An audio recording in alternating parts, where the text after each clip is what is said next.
अस्सलाम वालेकुम viewers, today we will discuss about spectrum and its types.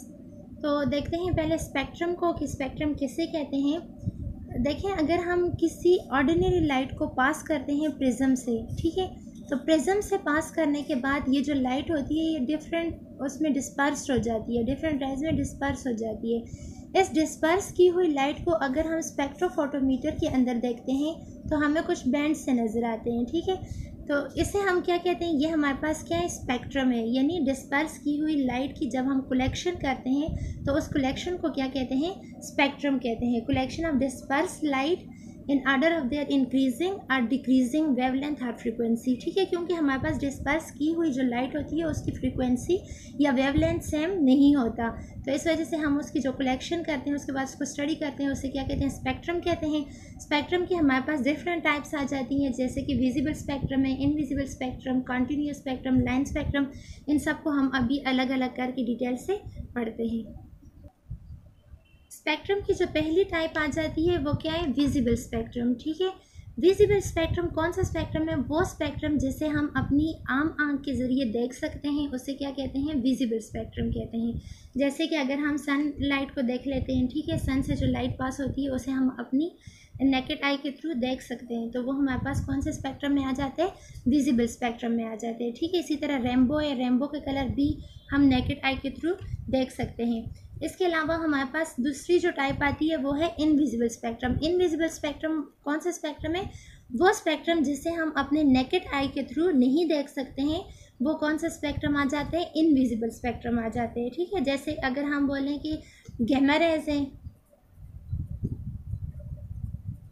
Gamma raise, ultraviolet rays, इसी तरह infrared rays आ गई और एक्स रेज आ गई, तो ये वो रेज हैं जैसे हम अपने नेकेड आई के थ्रू नहीं देख सकते, इस वजह से हम इसे क्या कहते हैं, इनविजिबल स्पेक्ट्रम कहते हैं। तो थर्ड टाइप हमारे पास आ जाती है कंटिन्यूस स्पेक्ट्रम।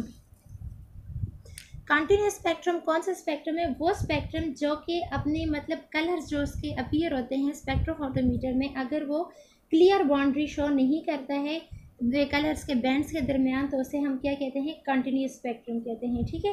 यानी कि no clear boundary, no clear boundary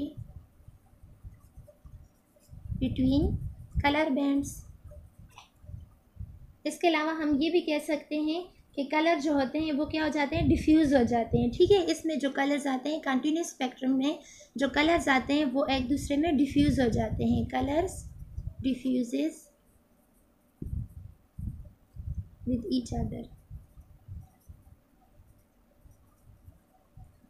ये हमारे पास क्या आ जाते हैं, कंटिन्यूस स्पेक्ट्रम आ जाते हैं, ठीक है। और थर्ड बात हम ये भी कह सकते हैं कि जो कंटिन्यूस स्पेक्ट्रम है इसमें तमाम वेवलेंथ की रेडिएशंस आ जाती हैं, ठीक है, ऑल वेवलेंथ्स। यानी कि ये जो रेडिएशन एब्जॉर्ब करेगा या इससे जो वेवलेंथ जो स्पेक्ट्रम हमारे पास बनेगा उसमें हर वेवलेंथ की रेडिएशन मौजूद होंगी, स्पेक्ट्रम इसके अंदर मौजूद होगा, ठीक है। जैसे अगर हम फॉर एग्जांपल देख लेते हैं कि एक ऑर्डिनरी लाइट है, ठीक है, मतलब यहाँ से हम वाइट लाइट को पास करते हैं,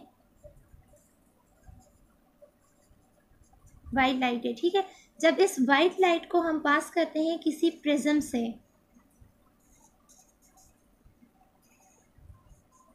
तो प्रिज्म से पास होने के बाद ये डिफरेंट कलर्स में डिस्पर्स हो जाते हैं, ठीक है, ठीक है। देखें, अब यहाँ से अगर हम बीम ऑफ वाइट लाइट को पास करते हैं प्रिज्म से, तो प्रिज्म से पास होने के बाद ये जो वाइट लाइट है ये डिस्पर्स हो जाती है डिफरेंट कलर्स में, जैसे यहाँ पे देखें रेड कलर में, ऑरेंज में, yellow, green, blue, indigo, violet colour में ये डिस्पर्स हो जाती हैं। तो डिस्पर्स होने के बाद अगर हम इनके बैंड्स को देखते हैं तो इनके बैंड्स जो होते हैं, इनके कलर्स जो होते हैं वो एक दूसरे में ऐसे मतलब डिस्पर्स किए हुए होते हैं, डिफ्यूज़ हो जाते हैं एक दूसरे के अंदर। अगर ये हम देखें ये रेड कलर है, इसी के साथ यहाँ पे ये ऑरेंज कलर आ जाएगा, ऑरेंज कलर के बाद अगर हम ये कलर देख लें तो ये देखें ये सारी जो इनकी मतलब कलर्स होंगी वो एक दूसरे में क्या हो जाएंगी, डिस्पर्स हो जाएंगी। इसमें हम नोट नहीं कर सकते कि मतलब कहाँ पे जाकर हमारे पास जो था येलो कलर या रेड कलर ख़त्म हुए और कहाँ से जाकर ऑरेंज कलर स्टार्ट हो गए, तो ये सारे कलर जो होंगे ये आपस में क्या हो जाते हैं, डिस्पर्स हो जाते हैं। डिस्पर्स होने के बाद आपस में डिफ्यूज़ हो जाते हैं, ठीक है। तो अगर ये सब कलर एक दूसरे के दरमियान यहाँ पर आकर डिफ्यूज़ होते हैं तो इन कलर्स बैंड्स को हम क्या कहते हैं, ये कौन सा स्पेक्ट्रम है, कंटिन्यूस स्पेक्ट्रम। वो स्पेक्ट्रम जिसके दरमियान में कोई क्लियर कट बाउंड्री नज़र ना आए और जिसमें ये कलर आपस में डिफ्यूज़ हो जाएं, उसे हम क्या कहते हैं, कंटिन्यूस स्पेक्ट्रम कहते हैं, ठीक है। तो यहाँ पर देखें, अगर हम इसको देखें, ये जो रेड लाइट है या वायलेट जो है, वायलेट की जो वेवलेंथ आती है वो हमारे पास कितनी आती है, 400 नैनोमीटर से लेकर 450 नैनोमीटर आती है। ये हमारे पास विजिबल रेंज में आते हैं। इसका हम लास्ट में शार्ट सा चार्ट भी देख लेंगे डिफरेंट कलर्स का या डिफरेंट बैंड्स का, जिसमें कॉस्मिक रेज, एक्स रेज और वायलेट, विजिबल, यूवी रेज, सारी मतलब जो रेज होंगी उसका शार्ट सा चार्ट भी देखेंगे। लेकिन यहाँ पर हम ये देख लें कि ये जो बैंड्स हमारे पास बन रही हैं ये विजिबल रीजन की बैंड्स हैं, ठीक है। तो वायलेट जो कलर है इसके कितने वेवलेंथ, 400 नैनोमीटर से लेकर 450 नैनोमीटर है, जबकि रेड जो कलर है इसकी वेवलेंथ हमारे पास कितनी आ जाती है, 610 नैनोमीटर से लेकर 750 नैनोमीटर तक आ जाते हैं ये, ठीक है। यानी कि अगर हमारे पास वेवलेंथ जो है इसकी वेवलेंथ ज़्यादा है, ज़्यादा वेवलेंथ का मतलब क्या हुआ, इसकी फ्रीक्वेंसी क्या होगी, लो होगी, क्योंकि हम पढ़ चुके हैं कि अगर वेवलेंथ ज़्यादा होगी तो उसकी फ्रीक्वेंसी क्या होगी, कम होगी, और अगर फ्रीक्वेंसी ज़्यादा है तो वेवलेंथ क्या होगा, कम होगा। और ऊपर देखें यहाँ पे हमारे पास इसकी वेवलेंथ कम आ रही है तो इसकी फ्रीक्वेंसी क्या है, वायलेट कलर की फ्रीक्वेंसी हाई है। तो ये वो बैंड्स हैं, ये वो स्पेक्ट्रम है जो कि कंटिन्यूस स्पेक्ट्रम में आते हैं हमारे पास, ठीक है, क्योंकि ये विजिबल है। इसमें जो कलर्स हैं वो एक दूसरे में डिफ्यूज़ हो रहे हैं। कोई क्लियर कट ये नहीं है कि ये कलर्स हैं इसके दरमियान यहाँ पे क्लियर कट बाउंड्री नज़र आएगी, कोई बाउंड्री नज़र नहीं आ रही है। इस वजह से हम इसे कहते हैं कि ये कौन सा स्पेक्ट्रम है, कंटिन्यूस स्पेक्ट्रम है। इसके बाद आ जाता है लाइन स्पेक्ट्रम। तो लाइन स्पेक्ट्रम कौन सा स्पेक्ट्रम है, लाइन स्पेक्ट्रम हमारे पास वो स्पेक्ट्रम आ जाता है जिसमें कलर बैंड्स के दरमियान क्लियर कट बाउंड्री मौजूद हो, ठीक है, clear cut boundary between colour bands. इसके अलावा ये आ जाएगा कि इस मतलब लाइन स्पेक्ट्रम जो है इसे हम एटॉमिक स्पेक्ट्रम भी कहते हैं, atomic spectrum, it is also called as atomic spectrum. इसके अलावा जो इसमें वेवलेंथ होती है वो क्या होती है, स्पेसिफिक वेवलेंथ होती है। मतलब हमने पीछे पढ़ा था लाइन स्पेक्ट्रम में कि उसमें तमाम वेवलेंथ्स वाली रेडिएशंस आ जाती हैं, जबकि एटॉमिक स्पेक्ट्रम या लाइन स्पेक्ट्रम जो है ये सिर्फ स्पेसिफिक वेवलेंथ इसके अंदर मौजूद होती हैं, ठीक है। तो लाइन स्पेक्ट्रम जो है, लाइन स्पेक्ट्रम को हम फर्दर डिवाइड करते हैं 2 पार्ट्स में। यहाँ पे इन बैंड्स में देखें, यहाँ से ये बात ज़्यादा क्लियर हो जाएगी कि अगर वहाँ कंटिन्यूस स्पेक्ट्रम में हमारे पास कोई बैंड्स नहीं बन रहे थे, लेकिन अगर यहाँ पर ये क्लियर बैंड्स बन रहे हों ये कलर्स के दरमियान, ठीक है, कलर्स के दरमियान हमारे पास क्लियर कट बाउंड्री बन रही हो तो वो कौन सा स्पेक्ट्रम होगा, लाइन स्पेक्ट्रम होगा। लाइन स्पेक्ट्रम की फर्दर 2 टाइप्स आ जाती हैं हमारे पास। एक आता है line absorption spectrum, line absorption spectrum, और एक आता है लाइन इमिशन स्पेक्ट्रम, ठीक है। तो इसके अलावा हम इसके ओरिजिन को देख लेते हैं कि लाइन स्पेक्ट्रम में जो हमारे पास स्पेक्ट्रम बनता है वो किस तरह से बनता है। नेक्स्ट हम करेंगे ओरिजिन ऑफ लाइन स्पेक्ट्रम, यानी कि जो लाइन स्पेक्ट्रम है वो असल में बनता किस तरह से है, ठीक है। तो लाइन स्पेक्ट्रम जो हमारे पास है ये एक प्रोसेस जिसे हम एक्साइटेशन प्रोसेस या डी एक्साइटेशन प्रोसेस कहते हैं, उसके ज़रिए ये स्पेक्ट्रम बनता है। फॉर एग्जांपल देखें, अगर हम कोई गैस ले लेते हैं, ठीक है, उसको हम एक्साइटेड स्टेट में लेते हैं। फॉर एग्जांपल ये एक डिस्चार्ज ट्यूब है, इसके अंदर हमने गैस ली, उस गैस को जब हम हीट देते हैं तो हीट देने के बाद वो कौन सी स्टेट में चला जाता है, एक्साइटेड स्टेट में चला जाता है। तो एक्साइटेड स्टेट में अगर हम देखें कि ये फॉर एग्जांपल एक एटम था हमारे पास जिसको हमने एक्साइटेड स्टेट में भेजा, तो इसका ये इलेक्ट्रॉन जो पहले यहाँ पर मौजूद था, इस ऑर्बिट में मौजूद था, एक्साइटेड स्टेट में जाने के बाद ये इलेक्ट्रॉन दूसरे ऑर्बिट में चला जाएगा, ठीक है। यहाँ पे चला जाएगा ये इलेक्ट्रॉन। तो ये कौन सा प्रोसेस आ गया हमारे पास, ये एक्साइटेशन का प्रोसेस आ गया।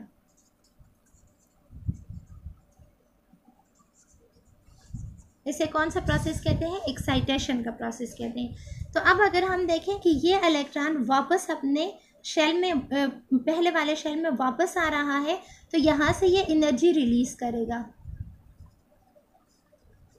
एनर्जी रिलीज़ करते वक्त मतलब जब ये एनर्जी रिलीज़ करेगा या फोटॉन जो यहाँ से रिलीज़ होंगे उनकी अपनी एक खास रेडिएशंस होंगी, ठीक है। कुछ रेडिएशन जब यहाँ से इमिट करेगा तो उनकी अपनी एक खास लाइट होगी। फॉर एग्जांपल अगर हम देखते हैं कि अगर सोडियम जो है, सोडियम को हम हीट करते हैं तो सोडियम हमें कौन सा कलर देता है? येलो कलर देता है, ठीक है।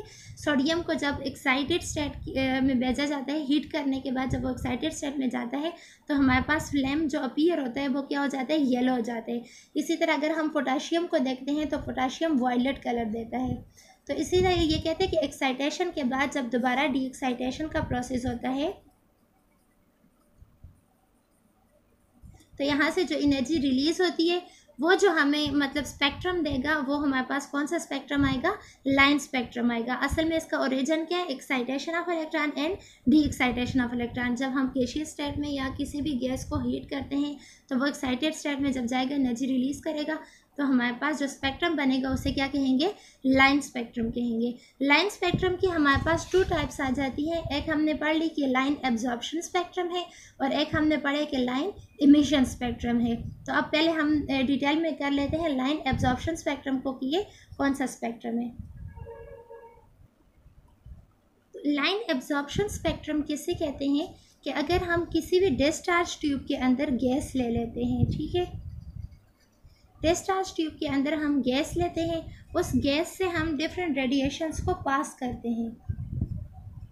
यहाँ से ये रेडिएशंस आ रही हैं, ये रेडिएशन जब इस गैस से पास होंगी तो ये गैस कुछ रेडिएशंस को एब्जॉर्ब कर लेगा, कुछ रेडिएशंस को क्या करेगा? एब्जॉर्ब करेगा। This gas will absorb the wavelength of radiations, और कुछ रेडिएशंस हमारे पास होंगी जो कि यहाँ से पास होंगी। मतलब बहुत सी जो रेडिएशन थी उसको इस गैस ने एब्जॉर्ब कर लिया और उसकी वेवलेंथ को एब्जॉर्ब कर दिया और कुछ रेडिएशन जो हैं वो इमिट हो जाएंगी। यहाँ से इमिट होने के बाद अगर हम उसको डिटेक्टर में देखते हैं या स्पेक्ट्रोमीटर में देखते हैं, स्पेक्ट्रोमीटर हमारे पास वो इंस्ट्रूमेंट आता है जो कि स्पेक्ट्रम को देखने के लिए, चेक करने के लिए यूज़ होता है। तो अगर इन रेडिएशंस को डिटेक्टर से पास की जाती हैं तो ये डिटेक्टर हमारे पास कुछ ऐसे बैंड्स शो करता है कि मतलब यहाँ पर जो बैंड्स आएंगे हमारे पास उसमें ये इस तरह की मतलब डार्क कलर की लाइन शो होती है, ऐसी डार्क कलर की लाइंस शो होती हैं। तो ये डार्क कलर्स की लाइंस क्या शो करती हैं कि यहाँ पर जो रेडिएशंस की वेवलेंथ को जो एब्जॉर्ब कर दिया था गैस ने या एटम, गैस के एटम या मॉलिक्यूल ने, तो वो वेवलेंथ हमारे पास यहाँ पर डिटेक्टर में शो होती है। तो इसका बैकग्राउंड क्या है? लाइट बैकग्राउंड है। लाइट बैकग्राउंड के ऊपर हमारे पास जब डार्क लाइंस शो होंगी तो वो क्या शो करेगा कि ये कौन सा स्पेक्ट्रम है? लाइन एब्जॉर्प्शन स्पेक्ट्रम है, ठीक है, या इसको हम एटॉमिक एब्जॉर्प्शन स्पेक्ट्रम भी कहते हैं। लाइन स्पेक्ट्रम की दूसरी टाइप क्या थी? Line emission spectrum.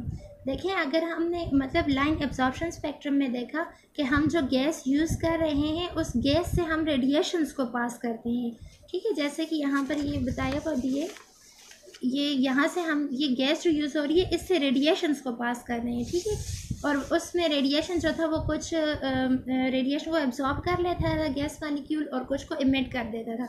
अब लाइन इमिशन स्पेक्ट्रम हमारे पास कौन सा स्पेक्ट्रम है? वो स्पेक्ट्रम जिसमें हम जिस गैस को यूज़ कर रहे हैं उस गैस को जब हीट देते हैं, एनर्जी देते हैं, तो वो अपने एक्साइटेड स्टेट में चला जाता है। वो गैस एक्साइटेड स्टेट में जाने के बाद यहाँ से कुछ रेडिएशंस पास होंगी। तो जब इन रेडिएशंस को मतलब पास किया जाता है डिटेक्टर से, यानी स्पेक्ट्रोस्कोप से या स्पेक्ट्रोमीटर से, जब इनको पास किया जाता है तो वहाँ पर जो स्पेक्ट्रम हमारे पास आती है वो ऐसी होती है कि डार्क जो बैकग्राउंड होगा उसके ऊपर लाइट सी ऐसी लाइनें नज़र आती हैं, ब्राइट लाइनें होती हैं, ठीक है।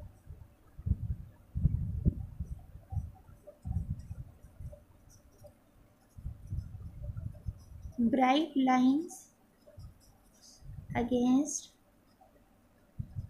डार्क बैकग्राउंड, ठीक है।